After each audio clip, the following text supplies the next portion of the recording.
In this video, we'll walk you through forever groups and sharing, showing you just how easy it is to share memories and collaborate with family, friends, and other special connections. Let's start by exploring the Groups feature. To create or manage a group, first, navigate to the Groups section from the left-hand sidebar. This is where all the magic happens. To create your first group, simply fill out the form and click on the Create Group button. Give your group a name, maybe something like Family Reunion 2024 or Grandkids Photo Club. Now start adding members by selecting from your list of connections. Keep in mind, if they're not yet a connection, you'll need to invite them first. To invite someone new, navigate to the Connections tab and click Make Connections. You can search for people within Forever or send an invite via email.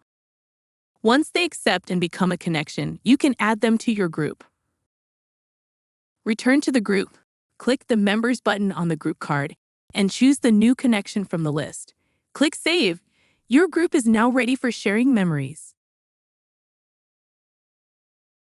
To share an album with your group, navigate to the album you'd like to share. Click Share, and then select your group from the privacy settings. You can choose one or multiple groups to share your album with. You can also share an album outside of privacy settings by using a share link. In the share modal, use the copy link or QR code buttons. If you'd like to allow others to collaborate on the album, check the box that says Allow anyone with the link to upload.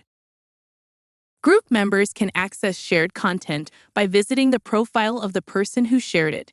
This is where they'll find all the albums and photos that have been shared with them. And that's it. You've successfully created a group and started sharing your memories. Enjoy staying connected with the people who matter most.